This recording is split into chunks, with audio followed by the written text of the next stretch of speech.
الحمد للہ رب العالمین والصلاة والسلام علی الانبیاء والمرسلین اعوذ باللہ من الشیطان الرجیم بسم اللہ الرحمن الرحیم رب اشرح لی صدری ویسر لی امری واحلل عقدۃ من لسانی یفقہوا قولی واجعل لی وزیرا من اہلی۔ محترم سامعین، السلام علیکم ورحمۃ اللہ وبرکاتہ۔ الحمدللہ، قرآن پاک کا مطالعہ ہمارا جاری ہے۔ سورہ بقرہ کی آیت نمبر 182 تک ہم پڑھ چکے ہیں۔ آج انشاءاللہ آیت نمبر 183 اور 184 پڑھیں گے۔ اعوذ باللہ من الشیطان الرجیم بسم اللہ الرحمن الرحیم۔ یا ایھا الذین آمنو، اے ایمان والو، اے ایمان کے دعوے دارو۔ قرآن پاک کی اہم آیات میں سے آیت ہے۔ اللہ تعالیٰ ہم سے مخاطب ہے، حکم ہو رہا ہے کہ کتب علیکم الصیام،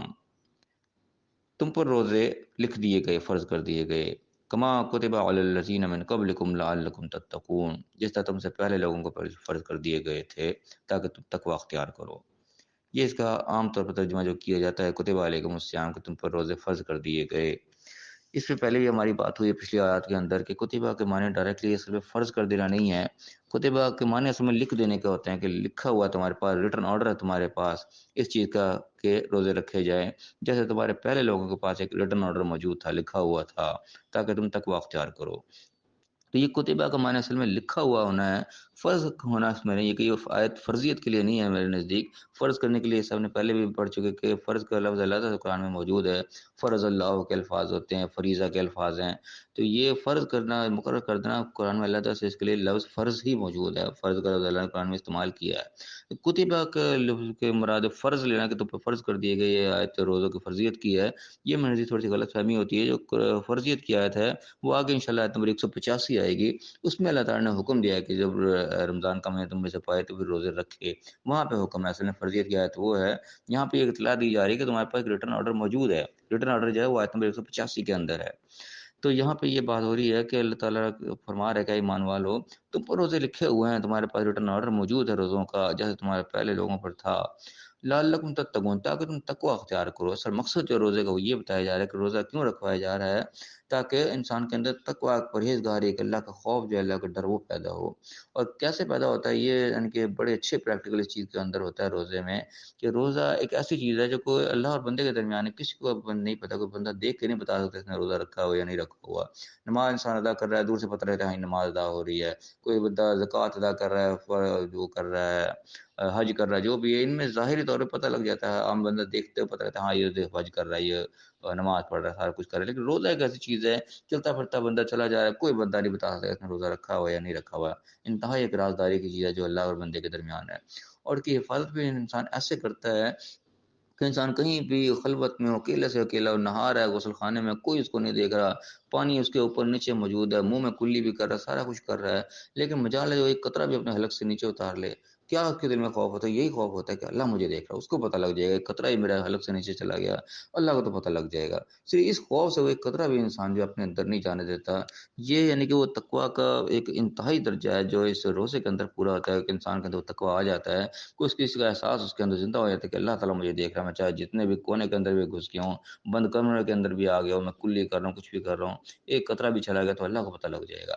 یہ احساس اگر ہر جگہ بھی انسان کے اندر پیدا ہو جائے، کوئی بھی انسان برائی کرنے لگا، کوئی بھی ایسا کام جو کہ اللہ نے منع کر رکھا ہے اور وہ کرتے ہوئے یہ اس کے احساس آ جائے کہ اوہ اللہ تو مجھے دیکھ رہی ہے، میں کام کر رہا ہوں، مجھے اللہ کے سامنے جواب دینا واجب ہو جائے گا، میری پکڑ ہو جائے گی، تو انسان اس کام سے رک جائے، تو یہ چیز ہے وہ تقویٰ جو اللہ کو مطلوب ہے۔ اور رمضان کے روزوں کے اندر یہ چیز بالکل انسان کے اندر پیدا ہوتی ہے، بالکل انسان ذرا برابر بھی اس طرف نہیں جاتا، اس کو پتہ ہے کہ اللہ نے مجھے منع کیا، حالانکہ حلال چیز ہے، کھانا ہے، پینا ہے، بالکل حلال ہے، کوئی اس کے اندر سے ممانعت نہیں ہے، لیکن اس خاص وقت کے اندر اللہ نے اس کو منع کر دیا تو انسان اس حلال چیز سے بھی رک جاتا ہے۔ کجا اس کے کہ وہ چیز جو ویسے ہی حرام ہے، ہمیشہ کے لیے حرام ہے، انسان اس کا مرتکب ہو جائے، حالانکہ اس کو پتہ بھی کہ اللہ مجھے دیکھ رہا ہے، وہاں پہ انسان کے لیے احساس پیدا نہیں ہوتی، تقویٰ پیدا نہیں ہوتا۔ لیکن روزوں کا اصل مقصد یہ روزہ اس چیز کی پریکٹس کراتا ہے کہ ہمارے اندر یہ احساس پیدا ہو جائے، کوئی بھی ہم کام جو ممنوع ہے اللہ کی طرف سے وہ ہم نہ کریں، اس ڈر سے کہ اللہ ہمیں دیکھ رہا ہے۔ یہ اللہ تعالیٰ نے یہاں پہ اس کا مقصد بتایا کہ روزے رکھوائے اس لیے جاتے ہیں کہ تاکہ اللہ لکم تتقون، تاکہ تم پرہیزگار بن جاؤ، تقویٰ تمہارے اندر پیدا ہو جائے۔ تو وہ اللہ نے کہا ایام معدودات، گنتی کے چند دن ہے، ایک الگ طرح سے ایک پریکٹس کرنے کے لیے جیسا ریہرسل ہوتے ہیں نا کسی چیز کی، وہ بس لگتا ہے ایک ریہرسل ہوتے ہیں، چند دن ہوتے ہیں، آتے ہیں گزر جاتے ہیں، لیکن مقصد اس کا یہ ہے کہ جس طریقے سے تم نے یہ چند دن گزارے ہیں اسی طریقے سے پوری زندگی تم نے گزارنی ہے، اپنے اندر احساس زندہ رکھنا ہے۔ ایام معدودات، گنتی کے دن ہے یہ۔ اور پھر فرمایا کہ فمن کان منکم مریضا او علی سفر فعدۃ من ایام اخر، تو تم میں سے اگر کوئی مریض ہے، کوئی بیمار ہو گیا ہے یا کسی سفر میں ہے، روزہ رکھنا مشکل ہے وہاں پہ، فعدۃ من ایام اخر، تو پھر دوسرے دن میں وہ روزے کو پورا کر لے۔ یہاں پہ پہلی بات یہ آ رہی ہے کہ انسان مریض ہے، بیمار ہے، نہیں رکھ پا رہا فی الحال، یا سفر میں ہے۔ سفر بھی خاص طور پہ ہم ذہن میں رکھیں تو آج کل کا سفر جو ہے وہ اور طرح کے سفر میں، خاص طور پہ جب قرآن نازل ہو رہا تھا اس وقت جو سفر تھے اس کا اندازہ لگا وہ کیا سفر تھے۔ یہ پیدل سفر ہوتے تھے عام طور پہ، یہ اونٹوں کے سفر ہوتے تھے، اور ریگستانی گرم انتہائی علاقہ اور لمبے لمبے ہفتوں مہینوں کے سفر ہوتے تھے۔ ان سفروں کے اندر ظاہر ہے روزہ رکھنا وہ ایک قسم کا موت کے منہ میں جانے والی بات ہے، تو وہاں پہ اللہ تعالیٰ نے اس کی اجازت خاص طور پہ دی کہ وہاں ممکن نہیں تھا اس طریقے سے۔ آج کل کے دور میں بھی ٹھیک ہے، سفر کسی کے لیے مشکل ہے، اللہ کی رعایت موجود ہے، لیکن زبردستی ہم اس چیز کو نا کہ سفر ہے ہم لازمی روزہ نہ رکھیں، یہ صرف ایک اجازت ہے کہ ہو نہیں کر سکتے تو ٹھیک ہے بعد میں پورا کر لے، لیکن روزے کی ہمت ہے تو پھر ضرور رکھے۔ اگر اللہ نے فرمایا کہ الذین یطیقونہ فدیۃ طعام مسکین، ایک تو پہلی بات یہ ہے کہ روزے پورے کرے بعد میں، لیکن دوسری بات یہ بھی آ رہی والے الذین یطیقون، اگر لوگوں کے اندر طاقت ہو اس چیز کی، فدیۃ فدیہ دینے کی، طعام مسکین، تو مسکین کو کھانا کھلا دینا بھی اس کا فدیہ ہو جائے گا، کیونکہ یہ بھی طاقت رکھنے کی بات ہے۔ وہاں پہ غربت کا دور تھا، ہر ایک کے پاس طاقت بھی نہیں تھی، انسان اپنا کھانا بڑی مشکل سے لوگ پورا کر رہے تھے، کھا رہا ہے کوئی نہیں کھا رہا، غربت کا دور تھا انتہائی، لیکن اس کے بعد طاقت ہے اور وہ فدیہ دے سکتا ہے، تو سفر میں یا مرض کی وجہ سے روزے چھوٹ گئے تو بعد میں فدیہ بھی اگر دے دے تو وہ بھی اللہ کی طرف سے ایک اجازت ہے کہ ٹھیک ہے اگر طاقت ہے کسی غریب کو تم کھانا بھی کھلا دو تو اس کا وہ فدیہ ادا ہو جائے گا۔ لیکن فرمایا کہ فمن تطوع خیرا، جو بہترین کی طرف جو ہے شوق سے بھلائی کرے، فهو خیر لو، تو اس کے لیے زیادہ بہتر ہے، یعنی روزے بھی پورے کر لے اور کسی کو مسکین کو کھانا بھی کھلا دے، جو ڈبل نیکی اس کو ملے گی اس کے لیے اور بہتر ہوگا۔ لیکن اللہ فرمایا کہ وان تصوموا خیر لکم، تو روزے ہی رکھو تو یہ تمہارے لیے بہتر ہے، لیکن توجہ روزے کی طرف ہی دلائی جا رہی ہے۔ اجازت وہ بھی دے دی کہ ٹھیک ہے اگر طاقت ہے اور سفر کی وجہ سے مرض کی وجہ سے روزہ چھوٹ گیا ہے، طاقت ہے تو مریض کو کھانا بھی کھلا دو، لیکن روزہ ہی رکھنا بہتر ہے، ان کو تم تعلم کو تم جانو۔ ہاں جی، اس آیت کے یتیقونوں کے حوالے سے علماء کے اندر کچھ اختلاف ضرور پایا جاتا ہے، وہ بھی میں تذکرہ کر دوں۔ کئی لوگ اس چیز کو اس طرف لے کے جاتے ہیں کہ یہ شروع میں آہستہ آہستہ نہیں کہ روزے کی طرف ترغیب دلائی جا رہی تھی، اس سے پہلے خیر روزوں سے وہاں پہ اتنی واقفیت نہیں تھی، حالانکہ یہاں پہ یہ بتایا جا رہا ہے کہ پہلے سے روزے فرض ہیں، پہلے لوگوں پہ فرض تھے، اس طرح نماز پہلے سے لوگ پڑھتے آ رہے تھے، تو روزے بھی پہلے سے لوگوں پہ، یہودیوں عیسائیوں کے اندر بھی روزے تھے، لیکن بہرحال علماء جس طرح بتاتے ہیں وہ اس طرح یہ کہ روزوں کو بتدریج آہستہ آہستہ فرض کیا گیا۔ تو شروع میں یہ حکم تھا کہ اگر کوئی شخص یطیقونہ طاقت رکھتا ہے روزہ رکھنے کی بھی، لیکن پھر بھی وہ فدیہ دے دے تو وہ بھی یعنی کہ اجازت تھی کہ ٹھیک ہے روزہ نہ رکھو تم فدیہ دے دو، لیکن یہ کچھ علماء کی رائے ہے، کچھ علماء کی رائے دوسری طرف یہ کہ نہیں، یہ طاقت جو ہے اصل میں فدیہ کے حوالے سے ہی ہے، کہ اس فدیہ کی طاقت رکھتا ہے وہ دے دے، جن ورنہ روزے کی اجازت نہیں، روزہ تو روزہ رکھنا ہی رکھنا ہے، جیسے اس کے لیے جو مریض ہے اور جو سفر کے اندر ہے اس کے لیے اجازت ہے کہ ٹھیک ہے وہ روزہ اگر نہیں بھی رکھ پا رہا، چھوٹ گیا اسے، تو اس کی جگہ وہ فدیہ بھی دے دے۔ تو بہرحال علماء کا اختلاف ہے، اور میرا رجحان بھی اسی طرف ہے کہ یہ بات اسی طریقے سے ہے کہ طاقتی فدیہ کی بات ہی ہو رہی ہے، یا روزے کی بات ہے وہ روزہ ہی رکھنا ہے ہر صورت میں، روزے کی معافی اس طرح نہیں ہے۔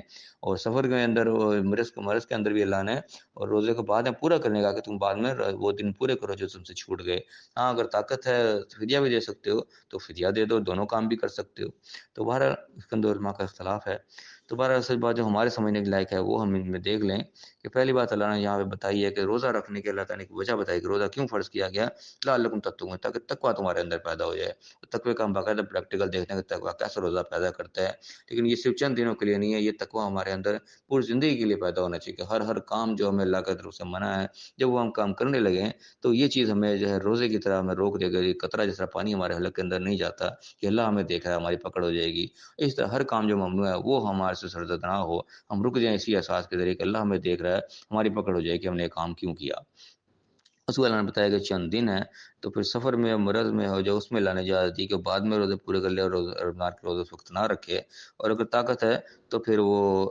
مسکین کو کھانا کھلا دے، یہ مریض کے لیے اور مسافر کے لیے یہ اجازت ہے، عام روزوں کے لیے نہیں کہ عام وہ بھی فدیہ دے دے، یہ چیز نہیں ہے، عام روزے والے نے تو روزہ ہی رکھنا ہے، لیکن جو سفر میں مریض ہے وہ ٹھیک ہے مسکین کو کھانا کھلا دے تو اس کا فدیہ ادا ہو جائے گا، لیکن اللہ کہہ رہے دونوں کام بھی کر سکتے، کوئی بھلائی میں آگے نکلے تو وہ بھی اس کے لیے بہتر ہے، اور پھر اللہ نے تاکید اینڈ پہ کر دی کہ تم روزہ ہی رکھو تو تمہارے لیے بہتر ہے، سفر پہ ہو کے آئے ہو یا مریض سے اب ٹھیک ہو گئے ہو تو ضروری تم فدیہ دے دو، تم روزہ رکھو، اسی میں تمہاری بھلائی ہے، اللہ کی طرف سے اجازت ضرور ہے لیکن بھلائی اسی کے اندر کہ تم روزہ ہی رکھو۔